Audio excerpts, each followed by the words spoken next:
Well, I showed that because uh, in the what it would be 1960s, I suppose, the Peter Cook and Dudley Moore and so on did a review called Beyond the Fringe, and in it they did a skit, and the skit went something like this: I was in the garden planting carrots for our night fighters at the time when my wife said to me, "Darling, we have declared war." "Never mind," I said. "Let's go inside, put the kettle on, and we'll have a nice cup of tea." And that was, of course, the 60s look at the 1940s, just 20 years earlier, of how phlegmatic we tended to be when war broke out. Well, war seemingly has broken out this morning. And the reaction, I suppose, from at least the Brits is phlegmatic. Boris has more or less said, "Never mind, my dear, let's go inside and put on a nice cup of tea, put on the kettle for a nice cup of tea, and we'll call a Cobra meeting." Well, it makes you wonder, doesn't it? It really does make you wonder. Because our leadership is, to say the least, erratic at the moment. And when I say our leadership, let's face it, it's not just in the UK. It is widespread throughout the Western world. We keep on boasting we haven't had war for 50 years, 100 years. Well, it's not 100 years, but certainly 70 years or so, and no major world conflagration.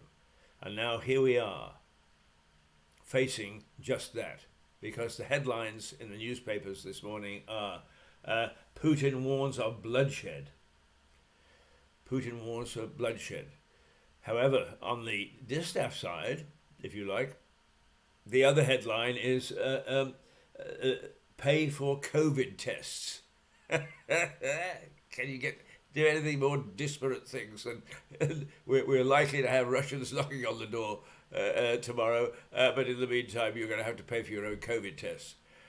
It is that probably is significant for the way that we've actually started to behave as a so-called civilized group. Think of the crises that we are facing domestically. First of all, it doesn't matter what you think of the royal family, and I say that because I think that mostly we are supportive of the crown. Maybe not some of its younger members who are misbehaving, but mostly supportive of the crown. And our leader, our president, if you like, in other countries, is now showing signs of COVID and also frailty. Her children, or some of her children, are playing up, having had a very soft life and having taken advantage of that sort of privilege. We have got controversial, which we'll go over in a moment, a controversial decision by the Prime Minister to scrap the rules governing the way that we live under lockdown. And I say controversial because, as one might expect, there were cries and howls of protest that he was carrying on with our COVID regulations. And now that he's decided to do away with them, of course, there are as many people saying, I warned you, and the next variant is going to be worse than the last. You cannot win in that situation, and I do feel sorry for him, but nonetheless, it needed a firm response, and perhaps that's the only firm response that we've got so far, right or wrong. We've got raging inflation, we've got the cost of living rises, we've got a nation coming out of lockdown where it's been cosseted by the nanny state in the main. A few of us that went, and by God, I'll tell you, we feel much tougher than the rest of you. Oh, do we ever? We still count the bloody pennies every time they come in. But nonetheless, we have many things as a nation to have our minds concentrated on. And it's true of the United States, and it's true of Canada, and it's true of France, and it's true of a lot of the nations across Europe that make up the European Union. And now, particularly, it's a problem in the Ukraine, which, to be quite honest with you, has always been bubbling under the surface. and is now, because it is convenient to a Russian president to take advantage of it, is now bubbling up into open warfare. So what's our reaction at the moment? The Daily Telegraph. Putin warns of bloodshed as he moves troops into Ukraine. Now, I did a rant, one of my rants a little earlier, in which I pointed out that I'd spent time in these regions, in Donetsk and Lugansk, particularly Lugansk. And I'm not a bit surprised that he's moved his troops in there, because we've never been told, and in fact I don't think that our government really knew terribly well, because some of the people that it had representing it there were, to say the least, naive about what was happening in the region. Don't bother to go and talk to the people, and generally speaking, it was an undertone of dissatisfaction. Yes, we kept on saying to ourselves, expand the EU, bring democracy and open market to these regions, and everything will be all right. And in fact, it's far from all right, because there is a deep-seated belief that the EU, the open market economies, had let them down, and that the old Soviet Union had looked after them, and the Russian Federation would probably have done the same. Mass unemployment, failure for an infrastructure to help the natural resources of the area to develop. Silly projects such as rapeseed to try and fulfill the gap left by thousands and thousands and thousands of people who worked in the steel mills and in the coal mines. We mishandled that area very, very badly. And in fact, they are Russian-speaking in the main. And they felt an affinity to their Russian neighbours in the main. I didn't mean to say that there weren't a bright young group of people who wanted to grasp things by the nettle.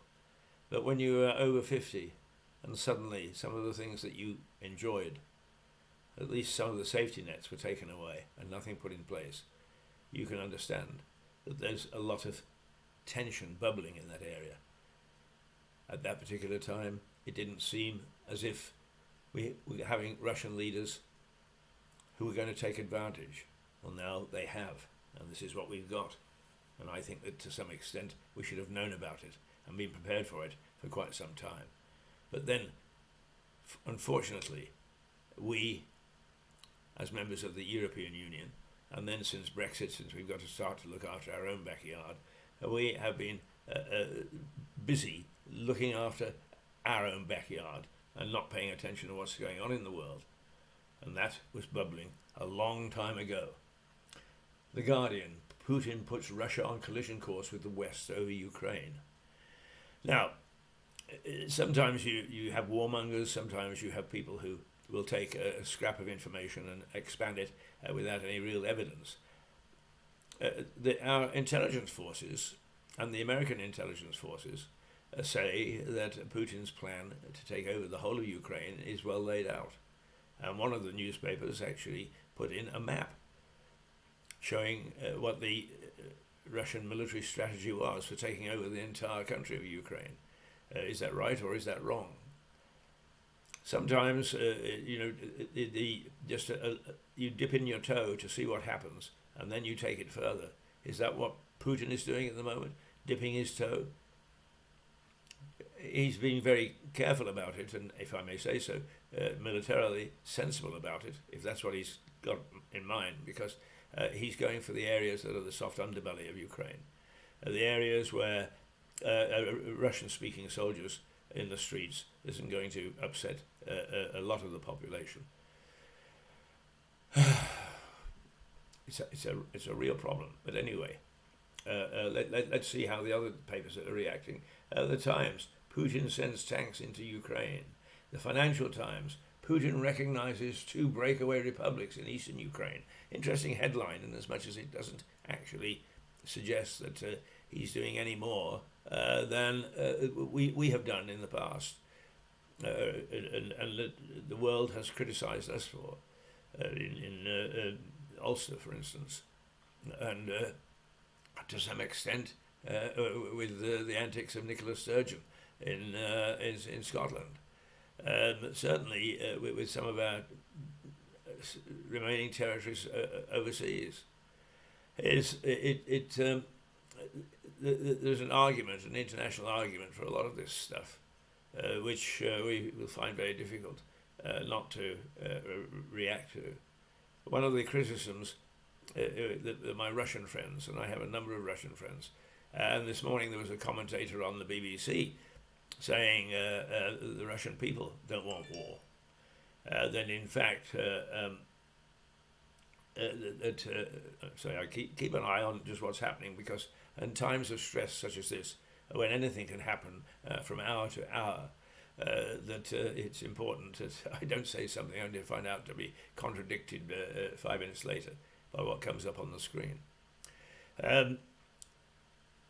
But primarily, we are in trouble at the moment because we have failed to understand the feelings and the way of life that many people that are now facing annexation, if you like, from Russia, the way that they feel. And we should have taken those into account many years ago. Well, I say that, a decade at least. The Metro. Prime Minister, now it's over to you. And the Metro, which is the London paper, says, okay, Boris, you publicly said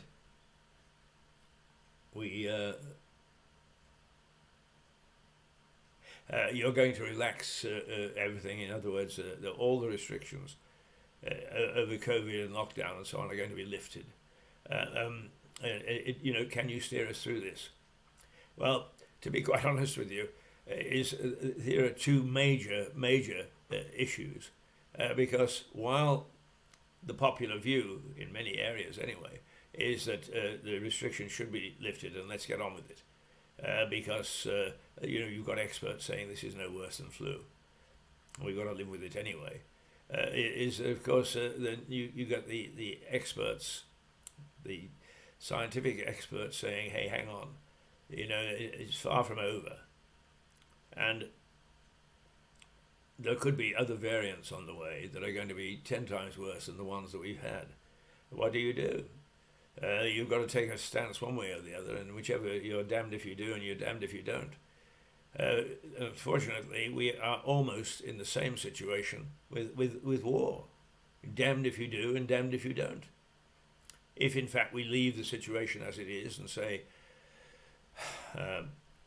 okay, Mr. Putin, you take these breakaway provinces and you administer them as if they're part of the Russian Federation, and then what you do is you then absorb them into Russia, as in fact almost happened in the Crimea, and we haven't said squeaky about it, is try making allies who look to you for protection. And they don't trust you very much, so you do nothing. And you're in danger of seeing this insidious expansion of what was once called the evil empire into the rest of the world, after we thought that we got it all sorted. Not a bit of it. But by the same token, is a lot of people will say, bugger the Russian situation, we don't care. What we do care about is our own backyard and what's happening here, not only economically, but as far as our health is concerned, and the restrictions to our freedom. And quite rightly, the restrictions to our freedom are enormous. We have had a creeping anti-democratic legislation appearing before the House of Commons for some time. Some of it is squeezed through, some of it hasn't. But with the dance that our present lot lead about so many different things is, if you've got anti-democratic legislation, what do our MPs generally do? Is they dance up and down on the basis that somebody wants to shut their privileged bars. Okay, I'm being unkind. Of course I'm being unkind. But somebody's got to be unkind. Somebody's going to say this is how you are perceived by a lot of people outside your bubble. You do not know what's going on in the country which you profess to govern. And it's about time that you did start to understand and you did start to talk. You know, I've only had two instances when I've had anything to do with my MP here, both by email, both warning me that if I'm not her constituent, I can't talk to her. In both instances, they petered out into nothing. It is with the best will in the world. When we had Norman Baker as MP, and let me declare now that Norman and I are good friends and colleagues, and we have a drink together and a chat, even though I'm not a Liberal Democrat. In fact, I'm not anything anymore. But he was a very, very good and recognised as such a very good constituency MP. He knew what the problems were here, and he was not afraid to go into the House of Commons and speak up against the establishment. So that's the sort of governance we did have in the past, and not the sort of governance that we've got now. And I'm sorry if that seems like a direct criticism of our present MP, but she is not much different to those around the country. I'm afraid that that's just the way it is, and that is really what we, when we call for reform, is not reform of the individual, but reform of the system. The Daily Express, Boris, time to get our confidence back. The Express, which is generally speaking pro-government, is saying, okay, Boris, we are very we're supportive of what you've done, as indeed they normally are, but you've got to sort of back us and make sure that as a nation we get our confidence back, because we've been under hell for 2 years, and some of the effects of it are still around. Can he do it? I don't know. One of the things that he's got is a certain charisma, which if he could get that back, he'd be a bit like Putin. Don't misunderstand Putin.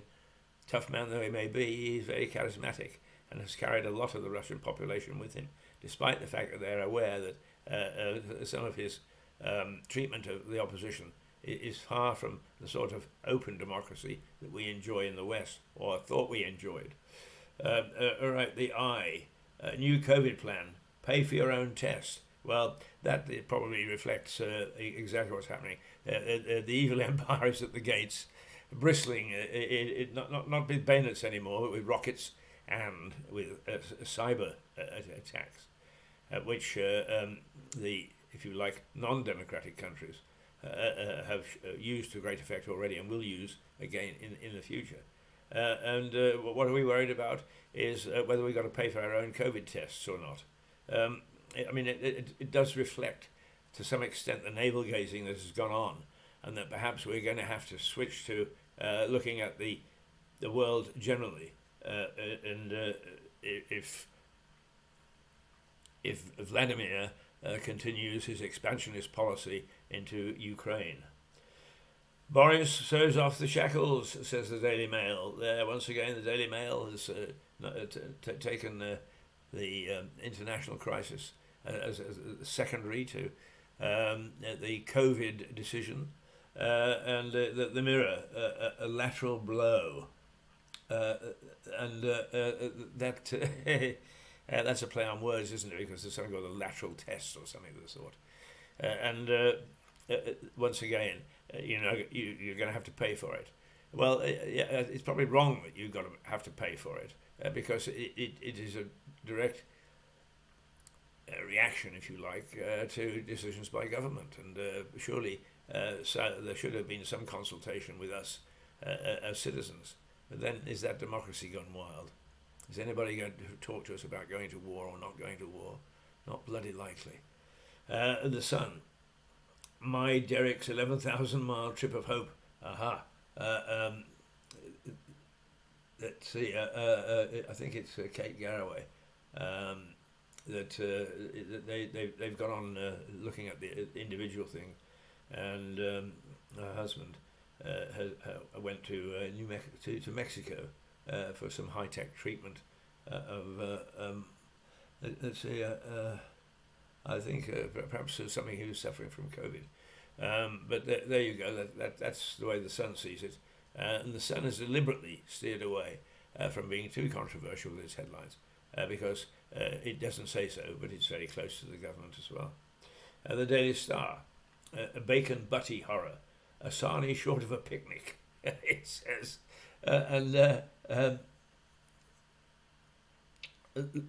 Let's see. Oh, right. Oh, this is lovely. This strikes right up my heart, because way back when is my family were responsible for starting HP Source. I say my family because nowadays we have absolutely nothing to do with it, and the links, though they would be there if you looked up Ancestry, have long since been stretched into almost nothingness. But the Moores were responsible for starting HP Source, and what a food lover has said is what you've got to do is to put marmalade on your bacon when you have a bacon butty, and do away with HP Sauce. The Star is saying, have you ever tried it? It's a sarnie short of a picnic. I can well believe it. Can you imagine Dudley Moore and the other people, Peter Sellers and so on, with Beyond the Fringe and other reviews? I was out in the kitchen at the time putting marmalade on my bacon sarnie when my wife said to me, war has broken out. Never mind, I say, let us go inside, put on the kettle, and we'll have a nice cup of tea and a nice bacon butty with marmalade. The mind boggles. Let's hope that we've got still a little bit of sense of humour, because the Star, and I have a sneaking respect for the Star. I don't think it's much of a newspaper in terms of news, but it's certainly amusing, and its headlines, its front pages are always very amusing. Anyway, is while the world rots, while the country rots, the Star is worried about whether a bacon butty is likely to be spoiled by having marmalade on it.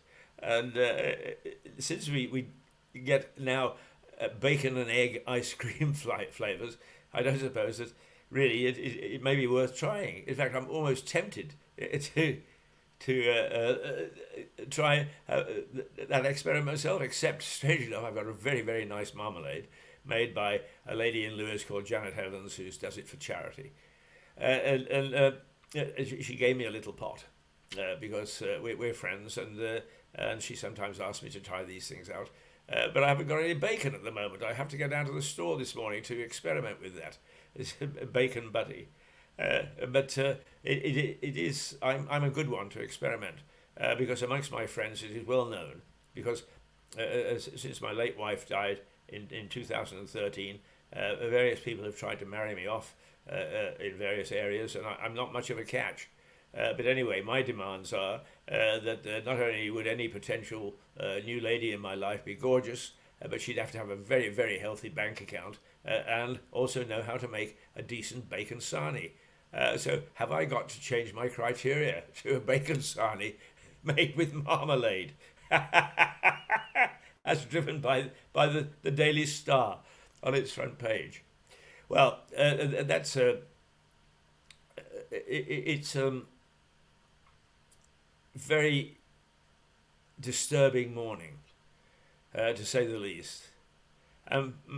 Perhaps it's because there is a certain lack of confidence in our leaders that they really know what they're doing. And that comes from Moscow and the Kremlin right through to Russia, to America and the White House, and the rest of us in Europe and other democracies in between. Our leadership has been in question for some time, and that is our system.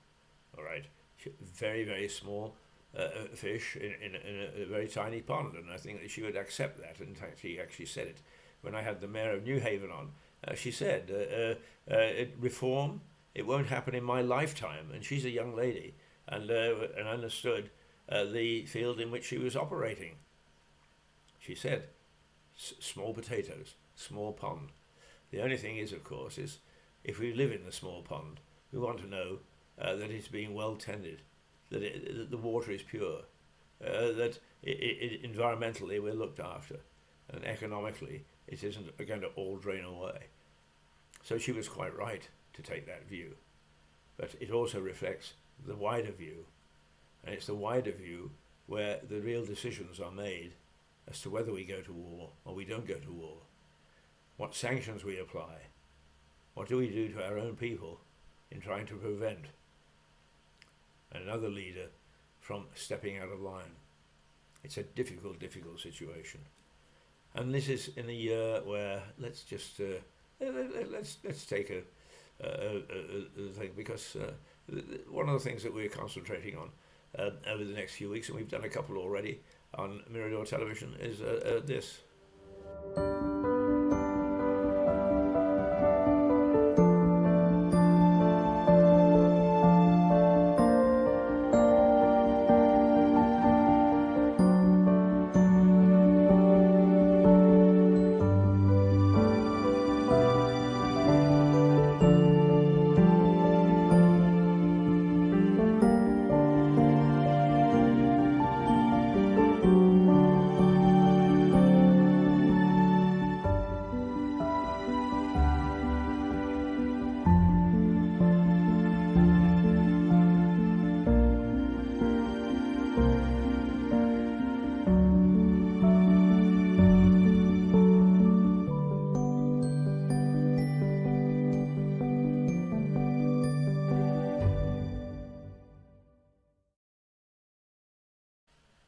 Well, our look back covers the way life was. We look very quickly at the war years, but really start in 1952 when the Queen ascended to the throne, and we've gone through the 50s now, and we're looking for the next couple of weeks at the 60s. And it is funny because even my own grandsons, they sort of look at me as if, look at the old fart, is reveling in what it was like in his lifetime.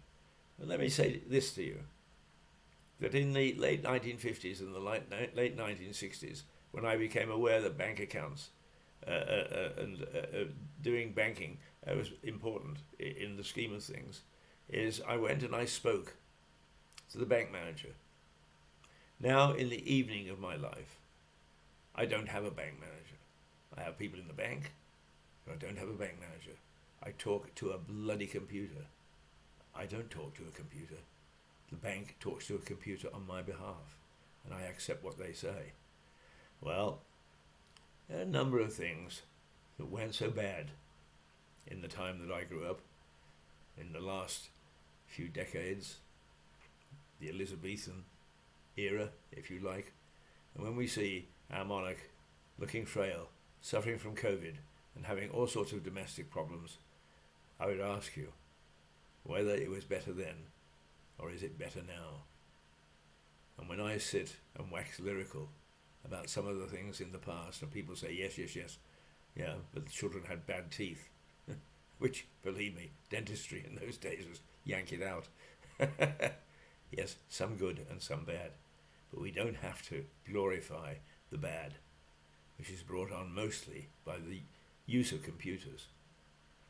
The use of computers without control, as opposed to institutions where a person, a human being, made the decisions. And perhaps if we'd have paid more attention to how we use computers, instead of throwing our entire society over to them, we wouldn't be facing Russians at the gates of Ukraine, at the gates of Western Europe right now. Simplistic view? Yeah, but I'm a simple man. I don't pretend to be anything else. 9 times out of 10, if I debate with a politician, and don't ever debate with a politician, I debate with a politician, I'll lose the debate, because they are very good at debating. But reasoning and understanding what makes life tick, I'm not so sure. What a dreadful man I am. Does that make me a rebel? Yes, it does. Does it make me a revolutionary? I don't think so. I still think the democratic way of life and an open market society and economy are the best way forward. I just think we're mishandling both at the moment. That's a rebel, not a revolutionary. What's the time? It's 8:31. Fergus Woods, who should have been here this morning, but he's a young man, and there are a number of things which keep him looking after his wine business. So hopefully he'll be back with us next week, because he takes the modern view. Where I get all excited about something, he's able to be very laid back and say, no, me and my pals, we're not a bit concerned about that, and vice versa. So it's a good salt and pepper. Is it salt and pepper? Yes, that's a good salt and pepper situation when we get together. So hopefully he'll be back next week.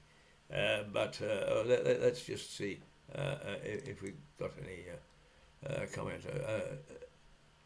No, it is interesting that we get people in from all sorts of countries in the world who they don't actually leave a comment. What they do is they leave a couple of things in Cyrillic or other languages, which are identifiably so. It'll just to let us know that they've tapped in and they've been watching. And I think that even though we the biggest little television channel in the world we are watched in some strange places, and perhaps that's important for us when we look at our local situation and our local difficulties, is to put it in the context, is that there are others in many other parts of the world with many other different problems, but who are interested to find out what's being said elsewhere. And that's the one thing I hope, rightly or wrongly, whether you approve or you don't approve, is that we can express opinions still on television this way, on the internet, and that perhaps there is some legitimacy to some of the things I say, even if, as it should be in a democracy, they're debatable. Okay, I'm glad you were with me this morning. See you tomorrow morning, hopefully, unless Moscow invades London. I don't think so. Or do I? We should never say never about these things. We should keep an eye on them, and let's hope this morning's Cobra meeting does something sensible about the latest activity in Ukraine. Toodle pip, see you tomorrow.